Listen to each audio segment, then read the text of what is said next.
अथ अष्टमो अध्याय।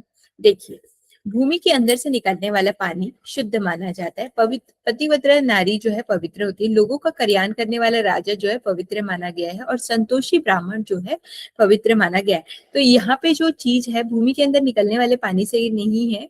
इनका कहना है कि जो चीज अंदर से मतलब पवित्र रहती है और बाहर से भी मतलब दिखाने के लिए अच्छी है, वो चीज अच्छी होती है। ये चीज यहाँ पे बताया जा रहा है। चलिए रुचि फर्स्ट श्लोक पढ़िएगा। अधमा अधमा धनमिच्छन्ति धनमान च मध्यमा उत्तमा मानमिच्छन्ति मानो ही महता धन। जो लोग संसार में केवल धन की इच्छा करते हैं वे अधम अर्थात नीच कोटि के हैं। मध्यम श्रेणी के लोग धन और सम्मान दोनों की इच्छा करते हैं, जबकि उत्तम कोटि के मनुष्यों को केवल आदर सम्मान ही चाहिए होता है। ठीक है। तो देखिए यहाँ पे क्या बताया जा रहा है कि धन की मतलब तीन प्रकार के लोग बताए गए हैं। ठीक है। एक होते हैं अधम कोटि के लोग, उनको सिर्फ धन ही धन चाहिए। ठीक है। दूसरा जो है मतलब सेम मिडल वाला कोटि, जो मध्यम श्रेणी के लोग हैं, वो धन भी चाहते हैं और सम्मान भी चाहते हैं। मतलब ऐसा कुछ करे जिसमें उनको रिस्पेक्ट भी मिले और मनी भी मिले। और जो उच्च कोटि के लोग रहते हैं वो मनी पे इतना ध्यान नहीं देते, वो चाहते हैं कि उनको रिस्पेक्ट बहुत ज्यादा मिले। मतलब वो रिस्पेक्ट के इसमें ज्यादा रहते हैं। ठीक है। नेक्स्ट है, भानु पढ़िएगा। इक्षुरापः पयोमूलं ताम्बूलं फलमौषधं भक्षयित्वा अपि कर्तव्याः स्नानदानादिकाः क्रियाः। गन्ना, पानी, दूध, कंदमूल, फल, पान तथा दवाइयों का सेवन करने के बाद भी स्नान आदि और धर्म कार्य किए जा सकते हैं। ठीक है। तो यहाँ पे ये बताया गया है, पहले जमाने में ऐसा होता था कि मतलब ना आप नहाने से पहले कुछ भी मतलब मत खाइए, ऐसा टाइप का। पर जो इंसान बीमार है उसके लिए बोला गया है कि वो गन्ना, पानी, दूध, कंदमूल, मतलब जो स्वीट पोटैटोज रहते हैं, मतलब कंदमूल फल मतलब स्वीट पोटैटो ही नहीं, जो जमीन के अंदर से निकले हैं ऐसे फल, पान, दवाइयाँ, ये सब का सेवन जो है आप खाने से मतलब नहाने से पहले भी कर सकते हैं। क्यों? क्योंकि मतलब स्वास्थ्य भी जरूरी है। नेक्स्ट है, सौम्या पढ़िए थर्ड श्लोक को। दीपो भक्ष्यते धवा ध्वान्तः कज्जलं च प्रयुज्यते यदृतं भक्षयेत् कृत्यं जायते तादृशी प्रजा। दीपक अंधकार को खाता है और उससे काजल की उत्पत्ति होती है। इसी प्रकार मनुष्य जैसा अन्न खाता है वैसे ही उसकी संतान की उत्पत्ति होती है। ठीक है। तो यहाँ पे क्या बताया जा रहा है कि मनुष्य जैसा भोजन करता है, जैसा कर्म करता है, वैसे ही उसकी संतति, उसकी आगे की जनरेशन और उसकी सोच बनती है। ये चीज यहाँ पे बताया जा रहा है। आप लोगों ने ये तो सुना होगा, जैसा खाए अन्न वैसा बने मन। भगवत गीता में भी हमने पढ़ा है कि तीन प्रकार के अलग अलग अन्न होता है। सात्विक लोगों को मतलब लाइट वेट अच्छा खाना पसंद है, रासिक को ज्यादा मतलब तला भुना पसंद है, तामसिक में वो लोग थोड़ा सड़ा गला खाते हैं। तो जैसा आप अन्न खाएंगे वैसा आपका मन बनेगा, वैसे ही आपकी आगे की जनरेशन बनेगी। ये चीज बताया जा रहा है। रचना पढ़िए।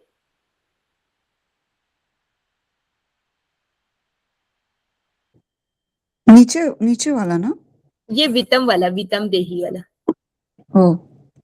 वित्तम देहि गुण गुण निवतेषु मति मत्राण्यत्र देहि वक् कवचित् प्राप्त वरिनिदे जलम धन्मुखे माद्यु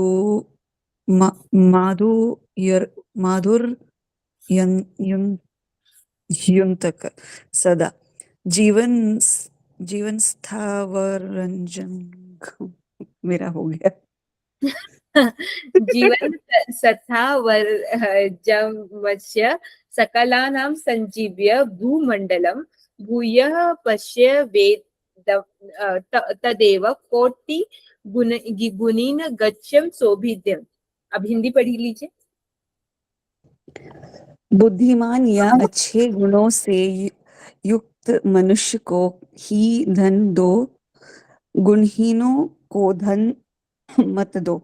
समुद्र का खारा पानी बादल के मीठे पानी से मिलकर मीठा हो जाता है और इस संसार में रहने वाले सभी जड़ चेतन चर और अचर जीवों को जीवन देकर फिर समुद्र में मिल जाता है। ठीक है, तो यहाँ पे क्या बताया जा रहा है कि अपने मनी को कैसे इन्वेस्ट करना चाहिए, मतलब अपने मनी को सही जगह पे इन्वेस्ट कीजिए। मतलब अगर आप सपोज टू से बुद्धिमान और अच्छे गुणों से युक्त मनुष्य को ही अपना धन दो, क्योंकि गुणहीन व्यक्ति को मत दीजिए। क्यों? जैसे कि सपोज टू से आपके पास कुछ मनी है, आपके पास इतना पैसा है कि आप अपने बच्चे को पढ़ाने के बजाय, मतलब पढ़ाने के साथ साथ किसी और को भी पढ़ा पा रहे हो, किसी मतलब गरीब के बच्चे को। तो अब ऐसे बच्चे को पढ़ा रहे हो जिसको पढ़ने का मन ही नहीं है, मतलब उसको कोई इंटरेस्ट ही नहीं है, तो ऐसे में आपका पैसा जो है वेस्ट है। मतलब यहाँ पे क्या है, गुणहीन व्यक्ति को धन मत दो। क्यों? क्योंकि उसको पढ़ने में इंटरेस्ट ही नहीं है, वो पैसा नहीं जा रहा है करके क्लासेस बंक करेगा, उसको कोई मतलब नहीं। अब आपने ऐसे इंसान को पैसा दिया है जिसको पढ़ने में बहुत इंटरेस्ट है, वो बहुत टैलेंटेड है, तो वो जब पढ़ेगा तो शायद आपको पैसे रिटर्न करे ना करे, पर वो आपका नाम जरूर लेगा कि हाँ इस इंसान ने मुझे पढ़ाने में हेल्प की थी, तो उसका फायदा हुआ। तो ये चीज यहाँ पे बताना चाह रहे हैं। ठीक है, नेक्स्ट है, शिताली पढ़िए। चाण्डालानां सहस्रे च सूरिभिस्तत्त्वदर्शिभिः एको हि यवनः प्रोक्त नीचो यवनात् परः। तत्वों को जानने वाले विद्वानों ने यह कहा है कि हजारों चंडालों के समान एक यवन अर्थात म्लेच्छा धर्म विरोधी होता है, इससे बढ़कर कोई दूसरा नीच नहीं होता। यहाँ पे क्या बताया जा रहा है कि मतलब 1000 चांडालों की अपेक्षा एक जो धर्म को जानने वाला है वो ज्यादा सही है। मतलब ये चीज बताया गया है। इसका पुष्टि अब नेक्स्ट वाले श्लोक में किया जाएगा। देखिए, तेजल पढ़िए तेला वाला को। ये वैसे हम क्या पढ़ रहे हैं? चाणक्य नीति। ओके। ठीक है। तेला व्यंगे चिता धूमे मैथुने कशर्मग्नि तावद् भवति चंडालो यावत् स्नान न चा। तेल की मालिश करने के बाद, चिता के धुएं के स्पर्श करने के बाद, स्त्री से संभोग करने के बाद और हजामत आदि करवाने के बाद मनुष्य जब तक स्नान नहीं कर लेता तब तक वह चांडाल अर्थात अशुद्ध होता है। ठीक है, तो यहाँ पे जो भी कर्म बताए गए हैं, मतलब जैसे चीता को टच करके आने के बाद, आज भी बहुत सारा होता है कि कोई शोक सभा में आते हैं तो मतलब क्या बोलते हैं, नहाते हैं, उसके आने के बाद तेल की मालिश करने के बाद हमें स्नान करना चाहिए। तो इसमें क्या बताया जा रहा है कि अगर आप तब तक स्नान नहीं कर रहे हैं तो हम जो है अशुद्ध हैं, इस कैटेगरी में बताया जा रहा है। ठीक है, नेक्स्ट है, एक भी बार अभी संजना ने नहीं पढ़ा है, संजना पढ़ो अजीर्णे वाला। अर्जिणे भेषजं वारी जीर्णे वारी बलप्रदम भोजने चामृतम वारी भोजनान्ते विषप्रदम। अपच की स्थिति में जल पीना औषधि का काम देता है और भोजन के पच जाने पर जल पीने से शरीर का बल बढ़ता है। भोजन के बीच में जल पीना अमृत के समान है, परंतु भोजन के अंत में जल का सेवन विष के समान हानिकारक होता है। ठीक है, तो देखिए यहाँ पे जल का क्या क्या बताया गया है। अगर डाइजेशन खराब है, ठीक है, तो आप ज्यादा वाटर इनटेक कर रहे हैं तो आपका डाइजेशन बहुत अच्छा होगा। फिर उसके बाद है औषधि का काम करता है। भोजन खा रहे हैं उसके बीच में मतलब भोजन के पच जाने के बाद बोला है ना, तो भोजन के पच जाने के बाद आयुर्वेद में क्या कहा गया है कि 45 मिनट के बाद आप जब पानी पीते हैं तो वो बहुत अच्छा अमृत का काम करता है, आपके शरीर को मतलब ताकत देता है। ठीक है, फिर भोजन के बीच में जल पीना, मतलब अगर आप भोजन के बीच में थोड़ा थोड़ा सा जल पी रहे हैं तो वो भी अमृत के समान है। परंतु तुरंत खाना खाया और आपने पानी पी लिया तो ये क्या है, विष के समान है, मतलब हानिकारक होता है। चलिए अब स्टार्टिंग से पढ़ते हैं, रुचि पढ़िएगा।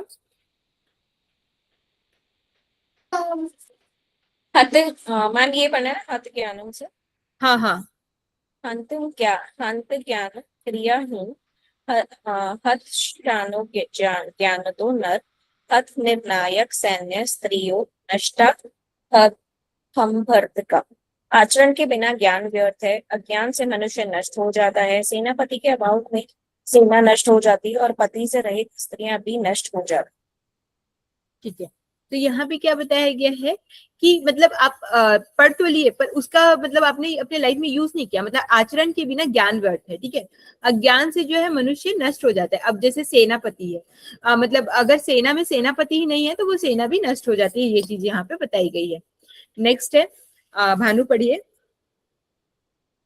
वृद्ध काले मृता भार्या बुद्धं हस्ते गतं धनं भोजनं च पराधीनं त्रिस्त्रः पुंसां विडंबना।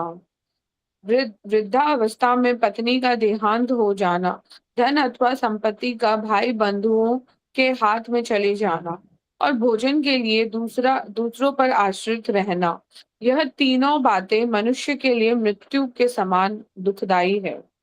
ठीक है, तो देखिए क्या क्या चीजें समझ आ रही है यहाँ पे।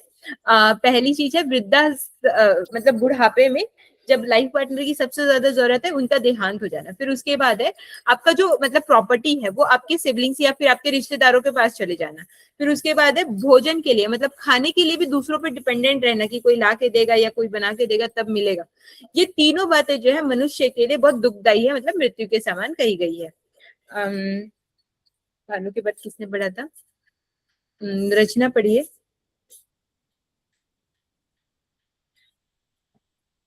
ये सेकंड वाला है ना?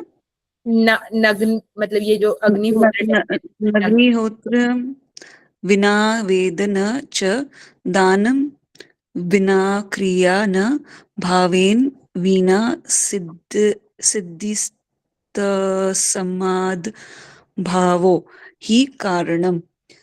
अग्निहोत्र आदि कर्मों के बिना वेदों का अध्ययन व्यर्थ है तथा दान दक्षिणा के बिना यज्ञ आदि कर्म निष्फल होते हैं। श्रद्धा और भक्ति के बिना किसी भी कार्य में सफलता प्राप्त नहीं होती।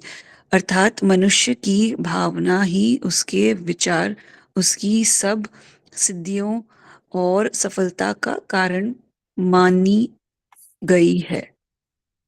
ठीक है, तो देखिए अग्निहोत्र आदि कर्म जो होते हैं वो जब तक आप ना करो तो वेद का अध्ययन जो है और या दान दक्षिणा उसके बिना मतलब विफल हो जाता है। क्यों? क्योंकि आप यज्ञ कर रहे हो और आप वेद का मतलब वेद का अध्ययन कर रहे हो, उससे पहले हमें अग्निहोत्र करना चाहिए। फिर उसके बाद है श्रद्धा और भक्ति के बिना कोई भी काम अगर कर रहे हैं, अब उसमें डिवोशन ही नहीं है, फेथ ही नहीं है, तो उस काम को करने का कोई मतलब नहीं है। फिर है मनुष्य की भावना, उसके विचार, ये सब जो है सिद्धि और सिद्धि का कारण माने गए हैं। मतलब यहाँ पे एक सेकंड, मनुष्य की भावना मतलब अगर हमारे इमोशंस किसी काम में अच्छे हैं, मतलब हम कुछ कर रहे हैं उसमें मजा आ रहा है हमें, तो वो चीज जो है सक्सेसफुल होगी। आप कुछ काम कर रहे हैं और उसमें मजा ही नहीं आ रहा तो वो चीज जो है अनसक्सेसफुल होगी। इसका लास्ट में एग्जांपल दूंगी मैं इसको। सौम्या, पढ़िए।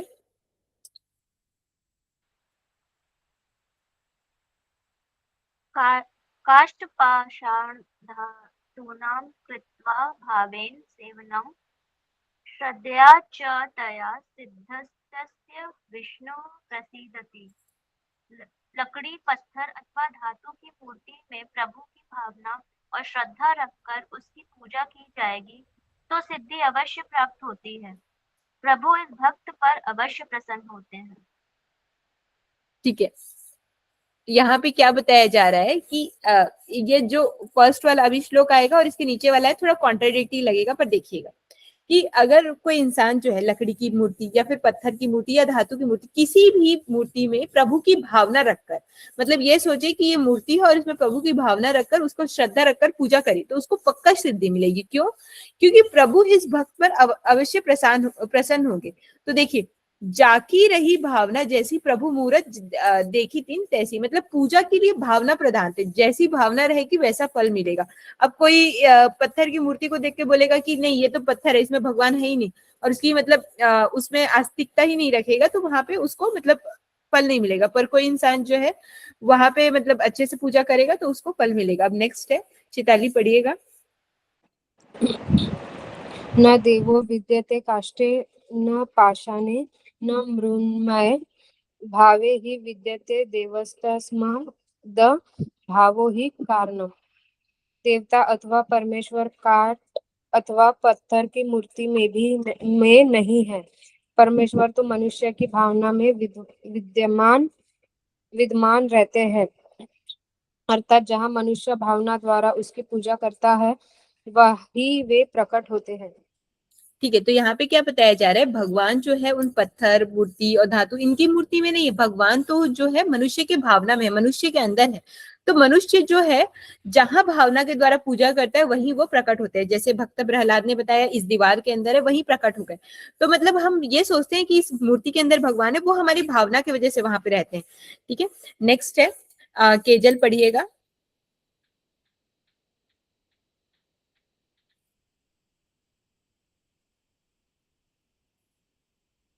केजल शायद हम्म, शांति तुल्यम तपो नास्ति न संतोषात् परम सुखम न तृष्णाया परो व्यधर्मी च धर्मो दया पर। शांति से बढ़कर कोई तप नहीं, संतोष से बढ़कर कोई सुख नहीं, तृषा अथवा चाह से बढ़कर कोई रोग नहीं, दयालुता से बढ़कर कोई धर्म नहीं। ठीक है, तो देखिए क्या क्या चीजें हैं।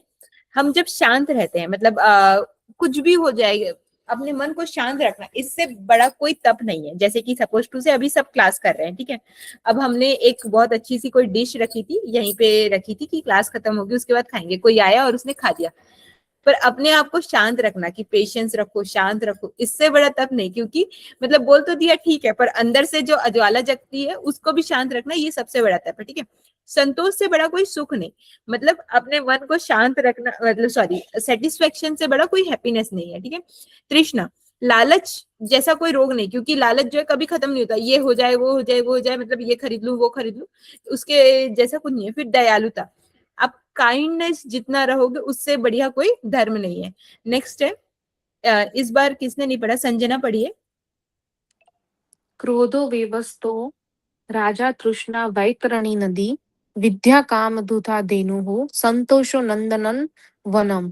क्रोध यमराज के समान है, तृष्णा वैतरणी है, विद्या कामधेनु है और संतोष नंदन वन अर्थात इंद्र के उद्यान के समान है। ठीक है, तो देखिए क्रोध यमराज के समान है। यमराज क्यों बोला गया है, क्योंकि यमराज का काम क्या है, सबको खत्म करना। तो मतलब क्रोध जो है क्या क्या खत्म कर सकता है, रिश्ते खत्म कर सकता है, विवेक खत्म कर सकता है, नॉलेज खत्म कर सकता है। तृष्णा वैतरणी है, वैतरणी एक नदी का नाम है जो कभी खत्म नहीं होती, मतलब चलती रहती है। तृष्णा मतलब लालच, कभी खत्म नहीं होगी, हमेशा चलती रहेगी। विद्या जो है कामधेनु है, विद्या को कामधेनु क्यों कहा गया है, क्योंकि नॉलेज जो है आपके इस देश से लेकर दूसरे देश कहीं भी आप चले जाए आपका हमेशा काम आएगा। हम लोगों ने पढ़ा था थोड़ी मतलब एक चैप्टर में, जिसमें नॉलेज रहता है वो मतलब उसको हर जगह कुछ ना कुछ फायदा होता है, क्योंकि नॉलेज से वो मतलब कुछ भी कर सकता है, कुछ भी चीजें सीख सकता है। फिर है संतोष, मतलब सेटिस्फेक्शन जो है इंद्र के उद्यान की तरह है, मतलब वो हमेशा मतलब वो इंसान को मतलब खुशी देता है। सेकेंड टर्न में सबने पढ़ लिया एक एक बार, तो रुचि फिर से पढ़ेंगे। सबने तो पढ़ लिया, रुचि पढ़ो। गुणो भूष्यते रूपशीलम भूष्यते कुलम सिद्धि भूष्यते विद्या भोगो भूष्यते धन। गुणों से मनुष्य के सौंदर्य की वृद्धि होती है, शील कुल की शोभा बढ़ती है, शोभा होती है, कार्यों में सफलता से विद्या शोभित होती है और धन के सही उपयोग से धन की शोभा बढ़ती है। ठीक है, तो देखिए कोई इंसान है, उसकी सुंदरता गुणों से बढ़ती है, ना कि ब्यूटी प्रोडक्ट से। ठीक है, और शील मतलब उसके व्यवहार से कुल की शोभा बढ़ती है, मतलब उसका जो फैमिली है उसका रिस्पेक्ट। कार्य, एक सेकेंड, कोई ना भी ज्वाइन कर रहे हैं। कार्यों में सफलता से विद्या की शोभा बढ़ती है, मतलब अगर आप कोई चीज में मतलब जैसे सपोज टू से हमने कुछ पढ़ा, मैंने 1 साल कंप्यूटर का कोर्स किया, अब उस कोर्स का मैं कुछ बेनिफिट लेकर आ रही हूँ, तब उस विद्या की शोभा होगी। नहीं तो उसको पढ़ के छोड़ दिया, उसको कुछ याद नहीं किया, तो उसका कोई शोभा नहीं। और धन के सही उपयोग से धन की शोभा बढ़ती है, मतलब आपके पास सर्टेन अमाउंट ऑफ मनी था, आपने उसको सही जगह भी उपयोग किया तो उसका फायदा होगा। नेक्स्ट है पढ़िए विनी। 1 मिनट में थोड़ा सा नीचे करती हूँ, ये उसका जस्ट अपोजिट शो लोग है। ठीक है, भानु पढ़ो, शायद वो जस्ट ज्वाइन किए। निर्गुणस्य हतं रूपं दुःशीलस्य हतं कुलम् असिद्धस्य हता विद्या अभोगेन हतं धनम्। गुणहीन मनुष्य का सुंदर अथवा रूपवान होना व्यर्थ है। जिस व्यक्ति का आचरण शील से युक्त नहीं, उसके कुल में निंदा होती है। जिस व्यक्ति में किसी कार्य को सिद्ध करने की शक्ति नहीं, ऐसे बुद्धिहीन व्यक्ति की विद्या व्यर्थ है। और जिस धन का उपभोग नहीं किया जाता, वह धन भी व्यर्थ है। ठीक है, तो जस्ट अपोजिट श्लोक है कि गुणहीन मनुष्य से जो है, गुणहीन मनुष्य का सुंदर अर्थात रूपवान होना व्यर्थ है। मतलब कोई इंसान बहुत सुंदर है पर उसमें कोई गुण ही नहीं है, मतलब वो एकदम निर्गुण है, तो उसका सुंदर रूपवान होने का कोई मतलब नहीं है। फिर है जिस व्यक्ति का आचरण मतलब व्यवहार ही ठीक नहीं है, उसकी कुल की मतलब उसके फैमिली की भी रिस्पेक्ट नहीं रहती। जिस व्यक्ति के किसी कार्य को सिद्ध करने की शक्ति ही नहीं है, वो बुद्धिविहीन व्यक्ति की विद्या भी व्यर्थ है। मतलब किसी इंसान ने कुछ पढ़ा पर उससे उसने कुछ किया ही नहीं, तो फिर वो विद्या भी व्यर्थ है। फिर उसके बाद है जिस धन का उपयोग सही से नहीं किया जाए, वो धन भी व्यर्थ है। मतलब कुछ है और आप उसको सही से उपयोग नहीं कर रहे उस धन को, तो वो धन भी व्यर्थ है। नेक्स्ट है, चिताली पढ़िए। शुचिर्भूमिगतः इसको युतो ना पढ़ लिया था स्टार्टिंग में, इसको छोड़ दीजिए।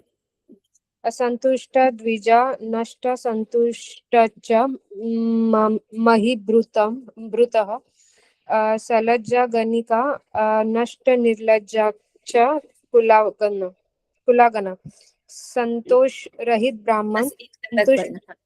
संतुष्ट होने वाला राजा। ठीक है, तो देखिए यहाँ पे क्या बताया जा रहा है कि ऐसा ब्राह्मण है जो संतुष्ट ही नहीं रहता। मतलब उसको आप कितना भी मतलब दान दक्षिणा दे दो, वो संतुष्ट ही नहीं है। फिर ऐसा है कि ऐसा राजा जो है जो मतलब थोड़ी सी सफलता में ही संतोष कर लेता है, ये लोग जो है नष्ट हो जाते हैं, ऐसा इसमें बताया गया है। नेक्स्ट है, विनी आप रेडी हो पढ़ने के लिए? Yes ma'am. पढ़िए ये ई कुलम वाला। किम कुलेन विशालेन विद्याहीनेन देहिनां दुष्कुलिनो अपि विद्वाश्च देवे देवरपि सुपूज्यते। यदि कुल विद्याहीन है तो उसके विशाल और बड़े होने से कोई लाभ नहीं है। यदि बुरे कुल में उत्पन्न हुआ व्यक्ति विद्वान है तो देवता लोग भी उसकी पूजा करते हैं। ठीक है, देखिए अब यहाँ पे बताया गया है कि कोई कुल मतलब कोई अच्छा कुल है, ठीक है, बहुत अच्छा कुल है, विशाल कुल है, पर वहां के किसी बच्चों को पढ़ाया ही नहीं गया, सब विद्याहीन है, तो वो कुल जो है नाश हो जाएगा। पर यदि कोई बुरा कुल है, मतलब किसी कारण से उनका मतलब फैमिली है जिनका मतलब नाम खराब हो गया, पर वहां पे कोई बच्चा है जो बहुत अच्छा पढ़ लिख के और रिस्पेक्टफुल बनता है, तो उसका क्या बताया कि इंसान लोग तो उसकी रिस्पेक्ट करेंगे ही, पर देवता लोग भी उसे पूछते हैं, ये बताया गया है। संजना पढ़िएगा 20। विद्वान प्रशस्यते लोके विद्वान गच्छति गौरम विद्याया लभते सर्वम विद्या सर्वत्र पूज्यते। इस संसार में विद्वान की प्रशंसा होती है, विद्वान को ही आदर सम्मान और धन धान्य की प्राप्ति होती है। प्रत्येक वस्तु की प्राप्ति विद्या द्वारा ही होती है और विद्या की सब जगह पूजा होती है। ठीक है, तो देखिए यहाँ पे क्या बताया गया है कि इस संसार में विद्वान ही मतलब जो पढ़ा लिखा है, जो अच्छे से मतलब नॉलेजेबल है, उसी की हर जगह प्रशंसा होती है, आदर सम्मान होता है, और उसके बाद धन्य दान होता है। क्योंकि प्रत्येक वस्तु की प्राप्ति जो है आप विद्या से कर सकते हैं। मतलब आपके पास नॉलेज है तो आप अर्न कर सकते हैं, और अर्निंग से आप सब कुछ पा सकते हैं, और रिस्पेक्ट भी आपको मिलेगी। नेक्स्ट है, केजल पढ़िए। अच्छा, इस वाले को छोड़ दीजिए, ये नेक्स्ट इसको पढ़िए। अन्नहीनो देहद राष्ट्र मंत्रहीन हिंच तृत्विज यजमान दानहीनो नास्ति यज्ञ समो रिपु। जो देश को अन्नहीन करता है, जिसमें मंत्रों को ना जानने वाली तृत्विज हो, जिसके यजमान दान भावना से रहित हो, ऐसा यज्ञ शत्रु समान है। ठीक है, तो देखिए ऐसा जो देश मतलब यहाँ पे ना शासन के ऊपर बताया गया है कि कोई मतलब नेता है और उसके वजह से अच्छा से शासन नहीं हो रहा, अच्छे से नेतृत्व नहीं कर रहा है, तो वहां के जो लोग हैं वहां के मतलब अन्नहीन हो जाएंगे, मतलब खाने पीने को नहीं मिलेगा। फिर जिस मंत्रों को मतलब कोई ब्राह्मण है जिसको मंत्र भी नहीं आता, या फिर कोई कुछ काम कर रहा है उसको उसकी स्किल ही नहीं आती, उसको ऋत्विज बोले। तथा ऐसा यज्ञ जिसमें यजमान को दान ही नहीं दिया जाता, वो यज्ञ जो है शत्रु के समान है, ये चीज इसमें बताया गया है। अब सब लोग अपने अपने डायरी पेन पकड़ लेंगे, हम लोग अपना ब्रेन क्या बोलते हैं मेमोरी गेम खेलेंगे। एक मिनट में रिकॉर्डिंग बंद करती हूँ।